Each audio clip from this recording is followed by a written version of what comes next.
Facing challenges and overcoming setbacks is part of doing business. Whether you have the expertise to survive them or not could mean the difference between success or failure. Welcome to We Are Women, featuring revealing conversations that provide invaluable insights into the success secrets of female masterminds. A must listen for every entrepreneurial woman. Now here's your host, Janeen Vosper. Hi, it's Janeen Vosper, and welcome to this episode of the We Are Women podcast. So all the way from Arizona, I have with me Elaine Glass. So with over 30 years experience and having touched the lives of more than 40,000 patients and countless coaching clients, Elaine has unveiled a powerful approach to living called the Get Quiet Way. And I found that really fascinating when I first read it. And I thought, I have to have Elaine on and have a conversation with her. So it's inspired by a classical 7-circuit labyrinth. Yeah, I bet you're with me. You want to know more about that, hey? It's a transformative method to reclaim your health, creativity, and spiritual connection in a world that often tries to diminish these essential qualities. Elaine is a certified master life coach, inspiring author, and sought-after private retreat leader. She's graduated from Northwestern University and is a proud mum of 2 adult sons. Oh, I've got 2 adult sons too, Ellen. She calls Paradise Valley, Arizona home and lives across the street from her beloved labyrinth. Elaine's new book, Get Quiet, 7 Simple Paths to the Truth of Who You Are, is published by Hay House and the leading name in personal development publishing. Welcome. Thank you, Janeen. It's really a thrill to be here with you today. I am really interested in the Get Quiet way. Tell me about you. Tell me about you and what that is and what that means. I'll leave it to you. Well, it's a great question because I really didn't know what it meant for a very long time. I really had to live into it because after sitting, as you said, with over 40,000 patients as a dental hygienist in my 20s and 30s, a friend of mine said, "What did you learn, Elaine, from all of those patients?" Listening to them, seeing their health histories, knowing their mental emotional health, knowing their physical health, all the medications they were on. What did you learn? And the only thing I could say to that was, I just want people to get quiet. Okay. What do you mean by that? I didn't know what it meant at the time. Because I knew my life had gotten loud. I had just gone through a very, very difficult divorce. I found myself a single mom almost overnight, 2 small children in tow at the time. And I was overwhelmed. I was completely afraid. I felt lost. I felt like I had totally disconnected from really who I was because of the difficult marriage that I had been in for almost 15 years. So it was like, how am I going to get my life back? How am I going to get my health back? How am I going to help my kids through this? Am I going to be okay? Are we going to be okay? And so I went on this journey to find out how to help myself and my kids. That was just my whole focus. And I wrote every day. I've always written in a diary as a little girl. Now, as an adult, I always wrote in a journal because writing always helped me process my life, getting it out of me onto a page. And after a few years, well, more than a few years, actually, it was more like a decade of doing certain things to get my life back on track, because we all fall off the path and we kind of get lost and find certain ways that we get back on the path. And so I said to my husband at the time, I said, well, I'm remarried. So my current husband, I said, I think I might have a book in me because I have really found a unique approach to getting healthy, happy, and feeling whole again. And I'd always been a writer. I'd always wanted to become an author, but who was I? It was a very limiting belief at the time. Who was I to do that? Only famous people got book deals, or and so, but this was such a calling. This was so true for me that it had helped me so much. And then I was coaching women on the same practices and saw their transformation. And I just had to get it down in a book form. And over 2 years it took, but I finally got the book deal with Hay House, which was my dream. That's quite incredible to get a book deal and have a publisher like Hay House to sponsor and promote and to support and to recognize what you've got is of value to other people. It was interesting, and it was shocking to me. It was shocking. Like, the human part of me was shocked, but my soul was not shocked at all. It was no surprise at all, because our soul knows our true path, our truth. And what was interesting in the synchronicity about it is, when I sat with all those patients one-on-one, I always wanted to connect the mental, emotional with the physical. I always thought that was fascinating. Like, the belief that our thoughts can create disease or illness. What were those connections? And so I had Louise Hayes's book in my operatory for over 20 years, the book that You Can Heal Your Life. Yeah. And every time a patient would come in, or a coaching client would come in and they would tell me a physical ailment, I went straight to the book and I looked it up. What does this mean? What does that mean? What if they have knee pain? Even with my kids, after like a sporting injury, they'd hurt their finger or whatever. And I'd be like, oh, the book says, this. And they'd be like, oh, come on, Mom. I had it playing catching a ball, Right. But now it's funny, because now in their mid to late 20s, they're like, what's the book say, Mom? What's the book say? So I'm kind of convinced them of this concept. But going back to Hay House, like, Louise Hay was in my awareness for 20 years. Mm. And here, this moment came when I got the nod from her above, saying, this is great. We want this work in our portfolio. Yeah, that's brilliant. And just for anyone that doesn't know that You Can Heal Your Life, the book, I highly recommend it. It's just such a different way, and it's looking, and with what you're doing too, it's looking within to discover what externally you are representing with an injury or dis-ease in your body. Why is that happening? So yeah, and I forget all the time, Elaine, and I must refer back to it for certain points, when you sort of, and I find for me, it's when I'm pushing through things rather than just letting things happen. And, it's that force, that energetic force, that really messes up what life really has for you, really in store for you, that's magical. But if you force something, there's a resistance that comes because of that. And then we wonder, like, why aren't things working out? Why am I feeling so burnt out and overwhelmed? This feeling of burnout, particularly for women in midlife, to me, I define burnout not just that you're doing a million things and, being forceful through it all, but it's doing things that are not in alignment to you and really what your true purpose is.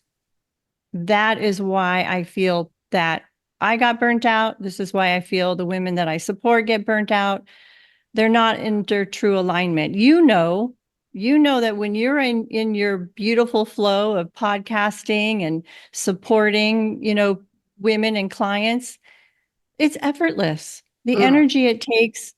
Yes, of course it takes energy. Of course there's some stress involved, but when you are in such an alignment, and alignment, again, the relationship is interesting to alignment. Alignment to me is being in right relationship with.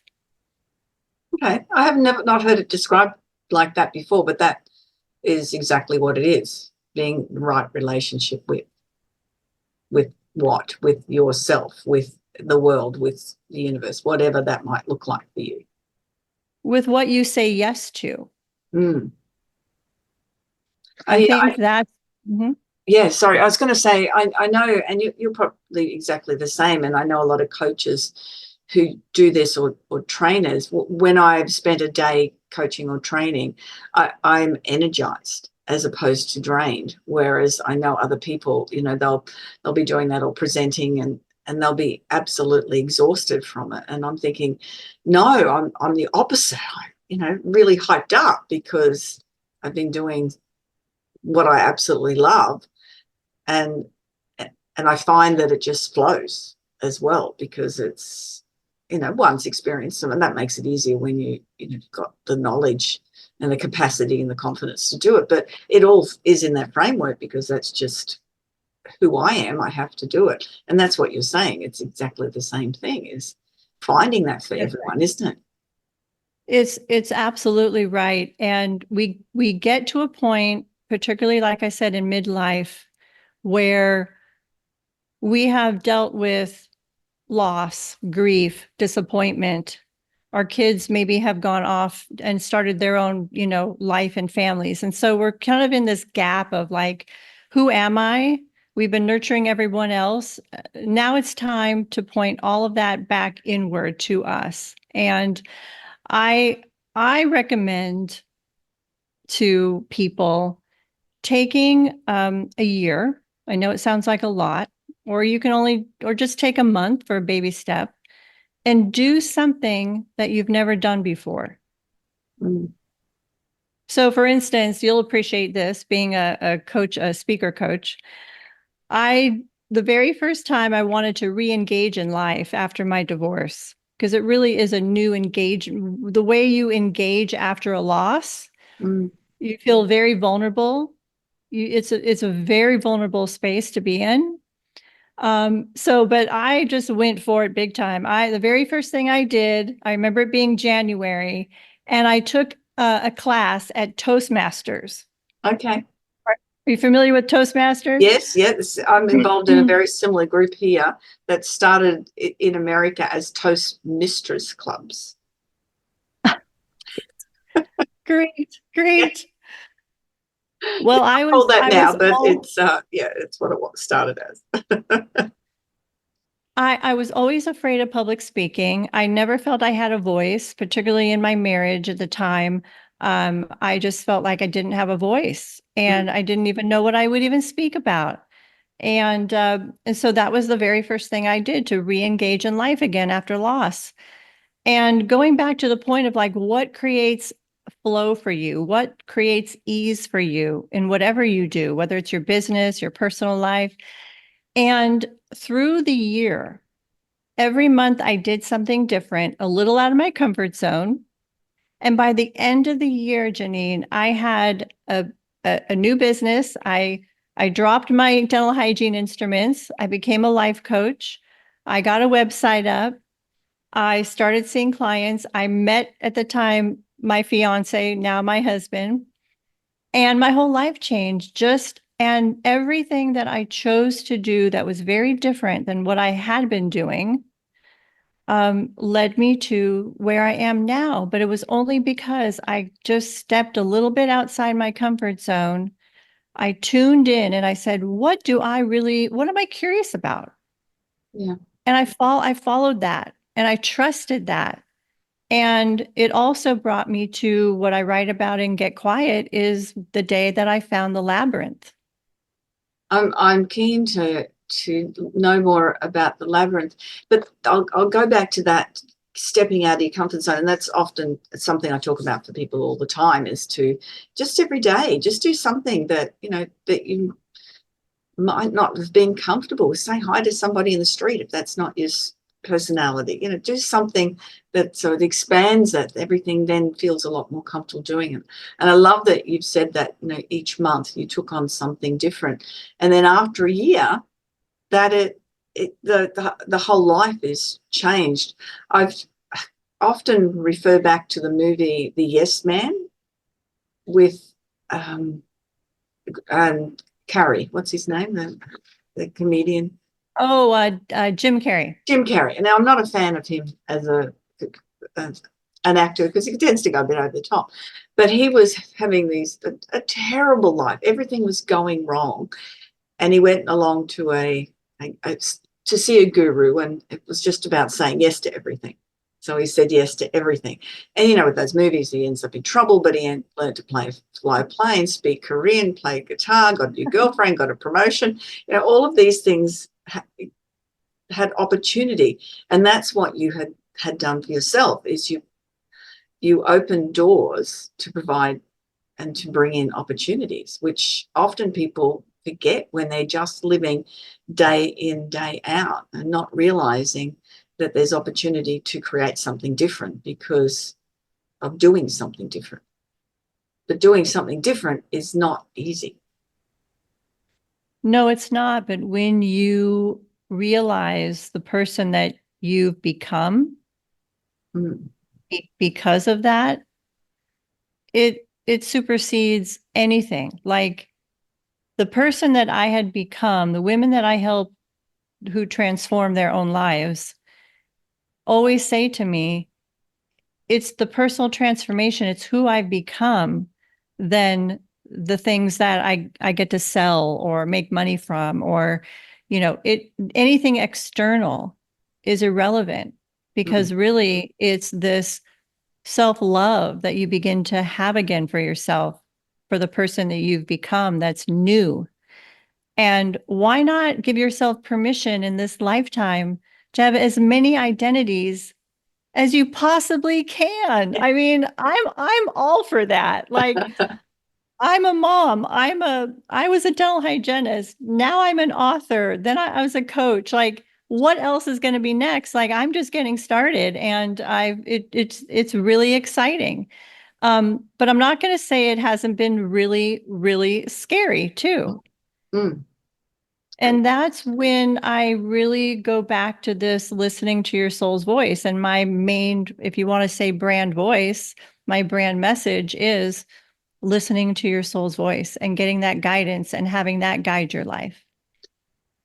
And when we get busy in activity and busy in our heads, we don't hear it. We're just so busy doing.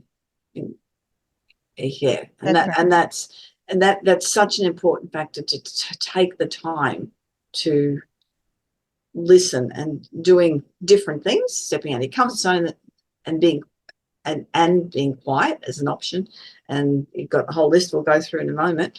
That they're all ways to do that, because I know it's not easy for people who are busy, that don't know they can do it. That's what I find. A lot of people don't know that there's an option, or there's a difference, or a different way to think, or a different way to interact with the world. And I love it when people become aware of that. I love it when people become aware of that option too. Yeah. It is the most rebellious thing we can be doing right now. That definitely. And particularly, as you said, as women, we hit a certain age, you know, do we just keep doing what we've always done? Or, you know, as you said, when your son's left home, and there's different things. I've worked with a lot of people who have lost jobs at that time as well, or been in situations where the job, it doesn't satisfy them, or there's been issues of bullying and things like that. So they've had to really big changes in their life, gone through divorces, and they're open. I'm going to say they're open to change, but they're not sure they're open to change. There's just so much coming at them that they have to change. There has to be, you know, I don't know whether you've heard it in any of the podcasts you've listened to, is that, you know, we're hit with a feather or a brick or a bus, and we pay attention to the feather instead.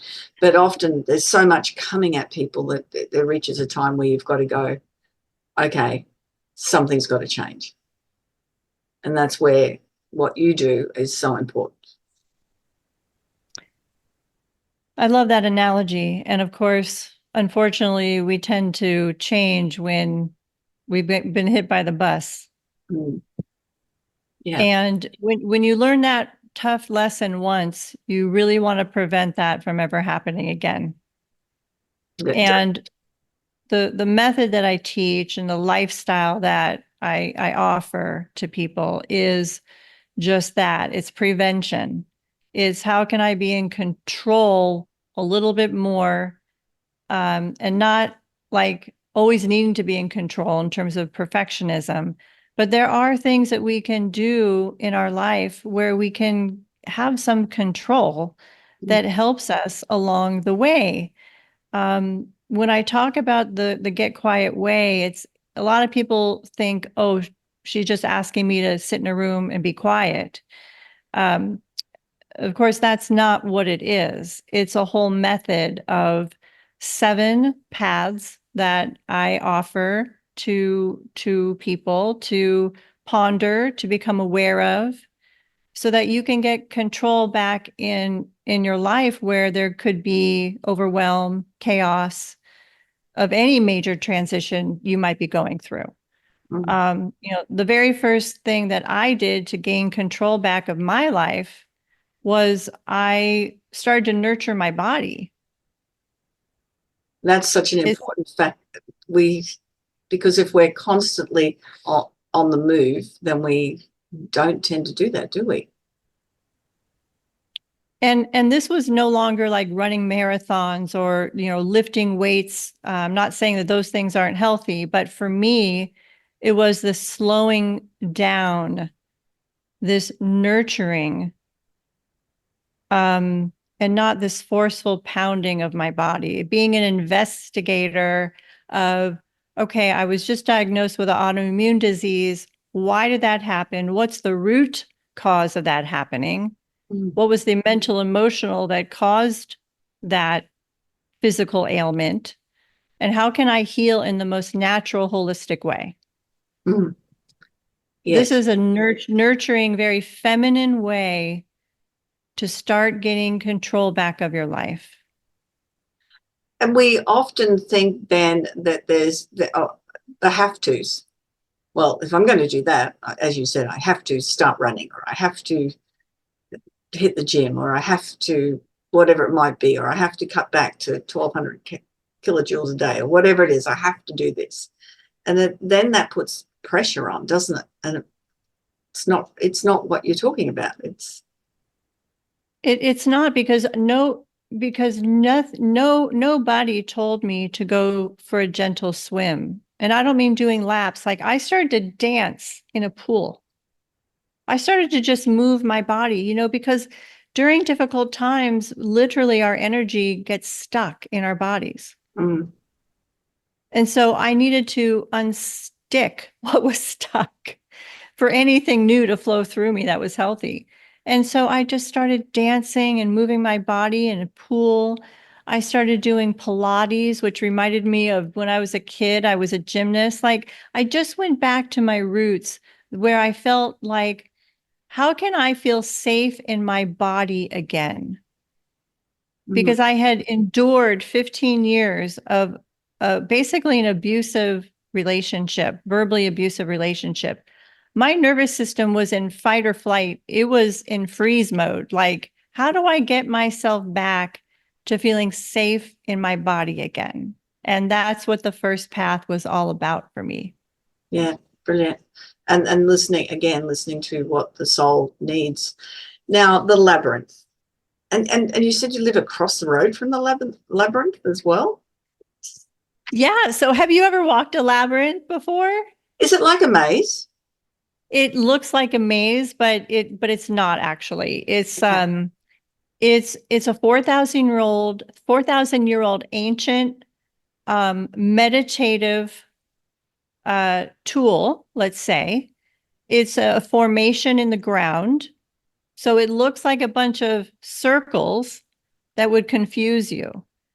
But it's actually one way in and one way out. It's never there to confuse you. It's there basically for a meditative practice, to get quiet, to be in nature. Most of the time, these things are in outside in nature.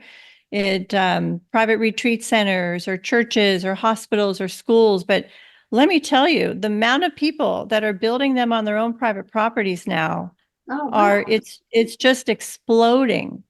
It's exploding. Because Janeen, what they are, it's a place for you to get quiet, to connect to yourself when you are needing answers. And I mean, when you're really desperate for answers, as sometimes we are in life. Mm-hmm.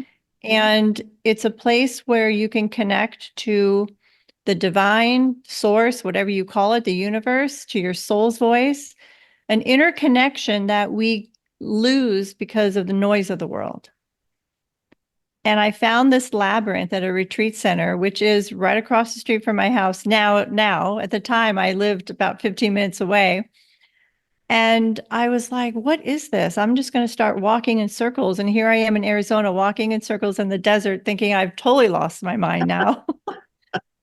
But I was really desperate to try anything that would bring peace to my life in quite a chaotic time. And the very first time I circled the paths, it was like there was a voice on my shoulder, and I heard very clearly, surrender. Mm. And I was like, surrender? Are you kidding me? Like, if I surrender, my whole life's going to fall apart. And what was that voice anyway? Where did it come from? I mean, this was just so foreign to me. You know, I got back to my car that day. I turned on the car radio, and the announcer at the time was talking about, of all things, surrender. I would expect that, actually, Elaine. If you didn't understand what I was trying to tell you, just now have a listen to this as well. You know, we don't hear things just once. It's like sometimes the same number will pop up, or something that is impact, or somebody will mention something and you go, right, I know I need to do that. That's fine. Thank you. I've got the message now, and take action on it. Yeah. It's surrender. It's a big deal, though. Surrender is a very, very big deal, especially if you have come out of a situation where you're probably, and you know, this is when you're feeling vulnerable, you're often carrying a lot of shame. And if you've been in an abusive relationship, that's really hard to go, okay, so now I've got to let go as well. I'm going to surrender to everything. Yeah. Interesting that it was the first message I heard. It's like the universe wanted me to hear that main message, which would really be like the big umbrella theme of what I was walking into and needing to do. The second message I heard, so I was like, oh my God, this is amazing. Like, I'm hearing messages, and then I'm getting synchronicities immediately confirming things. So I went back the next day, and I started to hum in the middle of the center of the labyrinth. I started to hum Michael Jackson's song, "You Are Not Alone, I Am Here With You." Started singing it out of nowhere.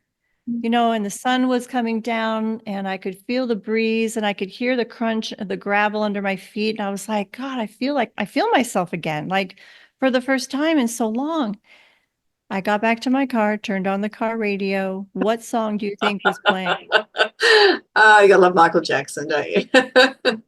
I mean, you can't make this stuff up. You know, I got so freaked out after that second thing that happened. I didn't go back to Labyrinth until a month later, because I knew it was going to require me to change.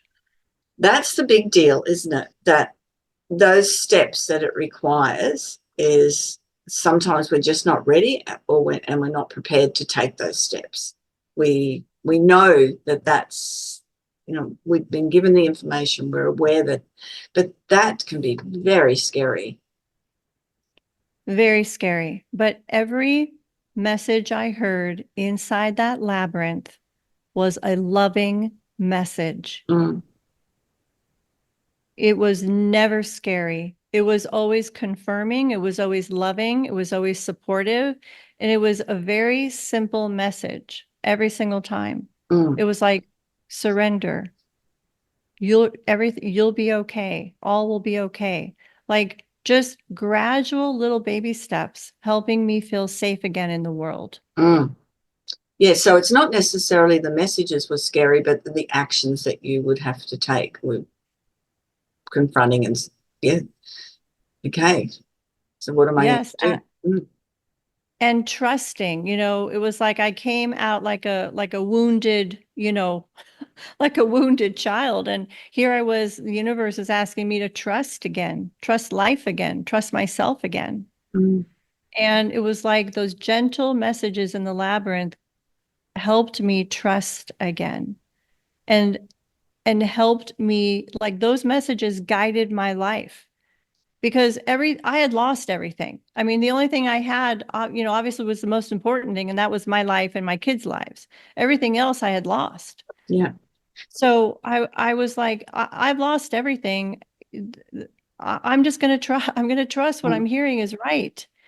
And I'm going to create an environment for myself where I can always hear and trust those and get those messages. Mm. And, now I've built that muscle, and I help other people build those muscles so that they can be anywhere in a quiet moment and hear that voice and let that guide their life. So that's really my mission.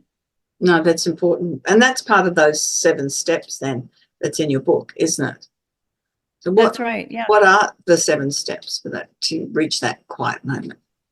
Yeah. So when you reach that center, that's really where you're going to find that deep connection to yourself that you were disconnected to. So the first step we talked about was nurture the body.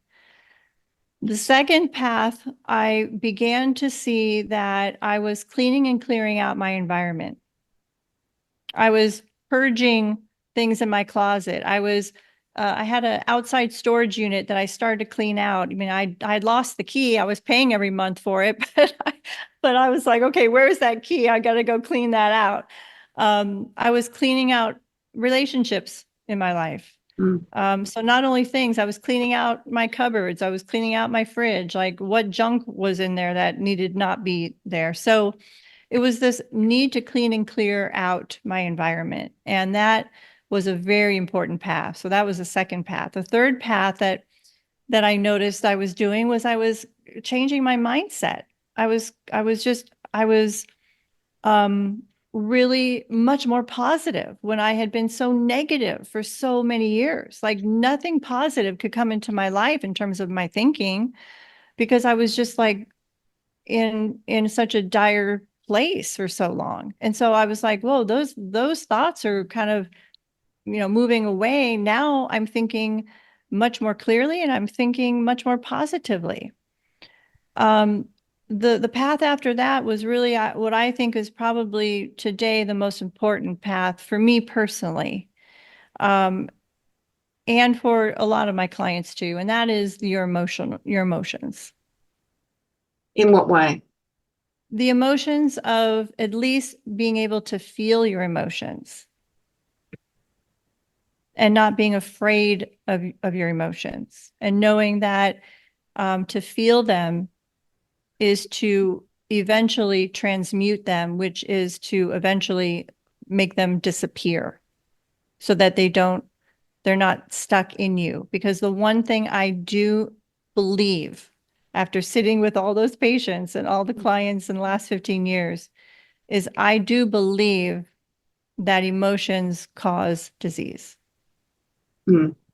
Negative, yes, I'm with you, very much stuck with you emotions. on that space as well. Yeah. And it tends to be where there's, I know with Louise Hayes, there's particular thoughts in a particular area, but I also believe that it's, a part of the body that, I don't want to say is weakened, but it's more receptive to that disease because of the type of emotion that you're carrying. Yeah, because we have 40 trillion cells in our body, and we can inform those cells to either be healthy or not be healthy. So if we have stuck emotions like sadness, anger, uncertainty, worry, like go through all the emotions in the wheel of emotions.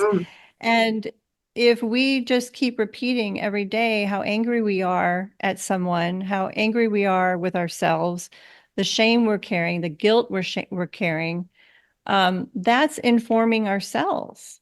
And it seems like such a simple concept, but when you just keep repeating how angry you are at the world or your neighbor or your mother or whoever, that's affecting your body. And, in midlife, you are all about longevity. How can I live healthy and vibrant, for the next 50 years? Like that's really our focus, isn't it? Is how well we can live and feel good so that we can do so many things later in life. Like that's the goal.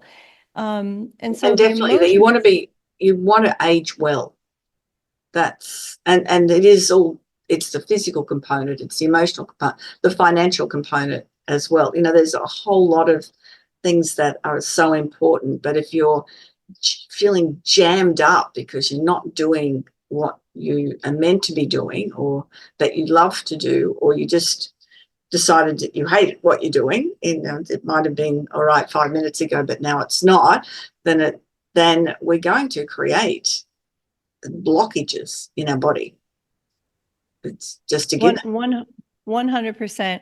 And two things I want to offer your community is one, I have a 6-minute visualization, which helps the mind visualize a healthy state of being that I would just recommend the download of that. It's a free download on my website, elaineglass.com. The other thing on my website is I have gone really deep into energy work because I really do feel like that is what deeply, deeply heals us, is energy work. And so I have a whole modality called the Nemus Code, and it's associated with these 7 energy points that I refer to in the book, which correlate with each path that we've been talking about. And so when we walk this labyrinth, really what we're doing energetically, and I really want people to visualize this, is you are shifting the energy of your body.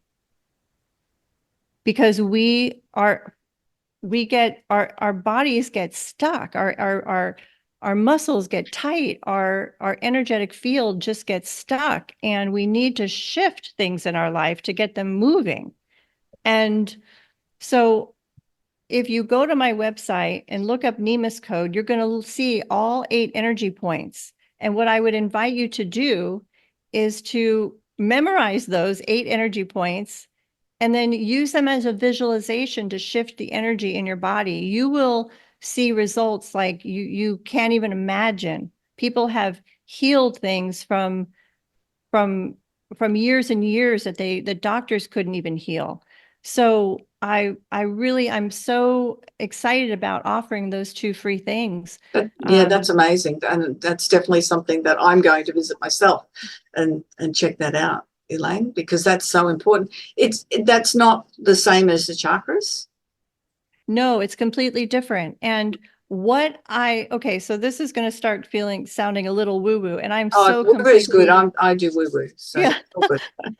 I never did woo-woo because, I'm like a science, Yeah. person. And then when I started walking this labyrinth and started to hear my guides, the guidance of life, I get to the center one day and I literally download these 8 energy points. Brilliant. They come streaming through me. And it was actually the thing that got the book deal solidified with Hay House. Was they're like, we like your proposal, we like what you're talking about, the labyrinth, but like there needs to be a little bit more. And I didn't know what that more was, and I was kind of disappointed. I was on my second proposal, sending it to them, and then these 8 energy points came, and I emailed the editor and I said, okay, I think I might have something else. It might be a little far-fetched. I'm not sure if this is going to be okay to add. And she's like, she heard what I was, saying. She's like, oh my God, that's perfect. That's exactly what the book needs. And so it was like, I had to trust, even though I was kind of embarrassed, like thinking, I don't even know what this is. But this has healed people in ways that it's the most exciting thing that I'm actually doing right now, is to guide people through the Nemus Code, because it shifts our energy from being unstuck from being stuck to totally flowing freely, and being able to download your own innovative ideas, your own creative, juices start to flow. And that's exciting. That's so exciting. And that will help. I appreciate that. And as I said, I'm going to jump on and have a look at that too when we're finished. But that is also, if people can sort of download that for themselves, then it's going to help them free up their options. That looking at going, okay, maybe I can do that. Oh my gosh, the possibilities. The possibilities are, it's limitless. Mm. You're just limitless. Why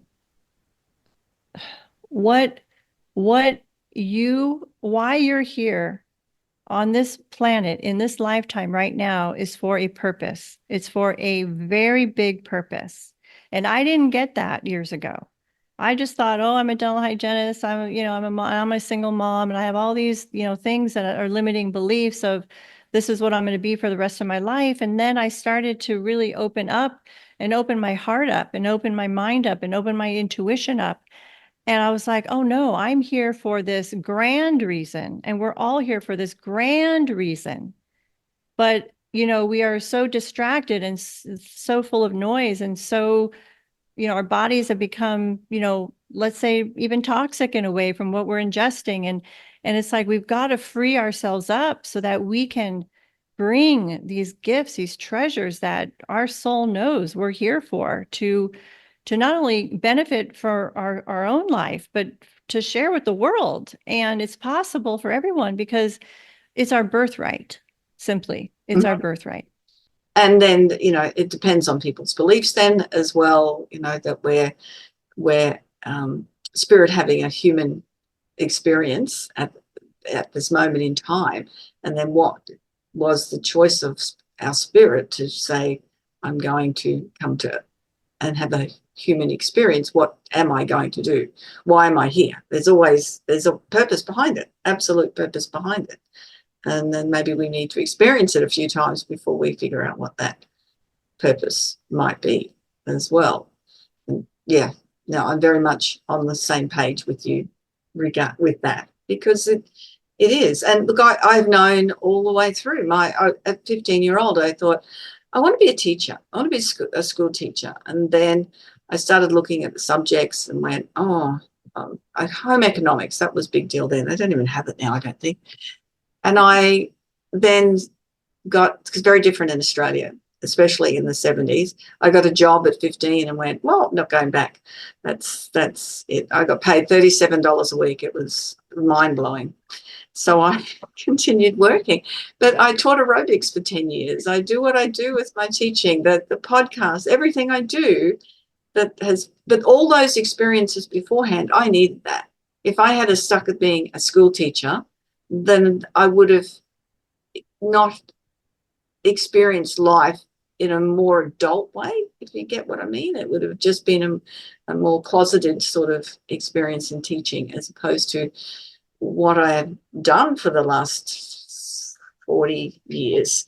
It all gets you here. Experiences that you have are for you to enable you to be able to feel and see what you do. So yes, and as I said earlier, when I'm in the teaching space, or this is teaching as well, getting amazing people like you to have that I'm having conversations with, it's lessons for the people listening. So I just feel like I'm in my space. And we mentioned, well, we had a bit of conversation beforehand. I'll be traveling for quite a long time next year. And I know I have to do some teaching while I'm away. I know I have to do something. I can't just sit around campfires and talk about price of chicken. I can't do that. There'll have to be something. I've yet to figure out exactly how that's going to look, Elaine, but there will be something, because it's just who I am. I can't not do it. It's just who you are. And you've said yes to this your whole life, and you've given yourself permission to do this in so many different arenas. And when we say no or resist our soul's calling, our body complains. Yeah. Our bodies just simply complain. And so this is about knowing who you are, knowing the truth of who you are, giving yourself space to tune in and say, like, you're a teacher.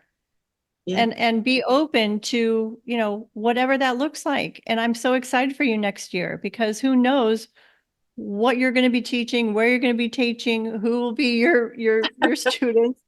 It's so exciting. It's really so exciting. And it's really how we get back. We were talking about the flow and the ease of life. It doesn't have to be hard. It doesn't have to be difficult. It doesn't have to be, and financially, when you are in that flow and that ease of knowing who you are, giving yourself permission and freedom to explore that part of you even deeper, the money just comes. It just comes. And that's trusting that as well, that you are on the right path and that is exactly what's going to happen. It's interesting you say, and just reflecting on myself, because I am a control person. I like to be in control. And thinking about, okay, so what am I going to do next year? How am I going to do this? What am I going to set up beforehand? What's going to happen? And so a lot of that has to be done. But while I'm on the road, I'm now thinking, I'll just let it go. I'll just see what pops up on the way rather than trying to push that. That just felt, as soon as you said that, I just went, let that part of it go, Janeen. Have everything else that you're doing set up, but let that part of what's that going to look like for me on the road. Thank you. Yeah, that's good. That feels good. Very, very good. So, and again, that just feels like there's a weight gone as well. I remember years ago, a friend of mine had awful shoulder pain and we were having a barbecue and I said, so what are you carrying? And she burst into tears and she didn't say much more, but ended up going through a divorce a short time later and then moving into something that she was loving doing, and caught up with her and she said she doesn't have the shoulder pain anymore. Yeah. There you go. Yeah, so important. We always finish with 3 takeaways, Elaine. What do you want out of everything that we've talked about? What do you want people to take away?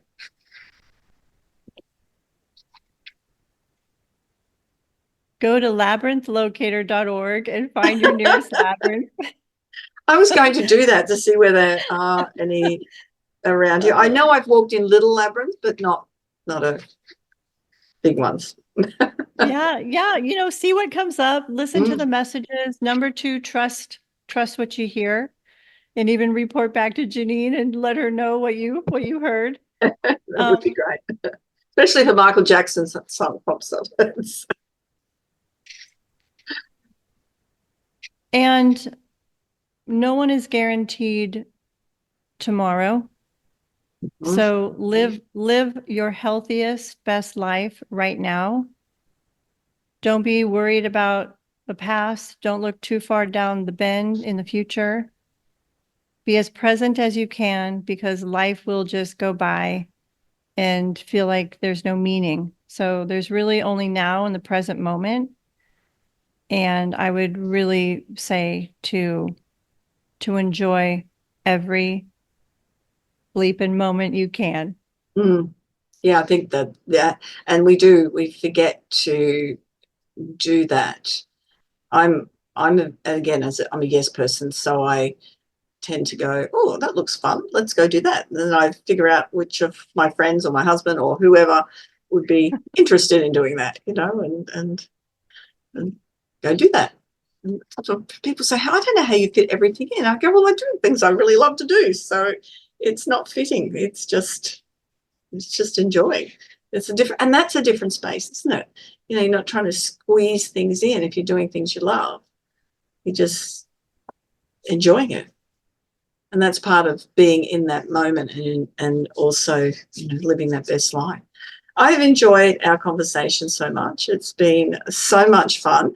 Tell us again about where people can get that 6-minute visualization and the NEMIS code from.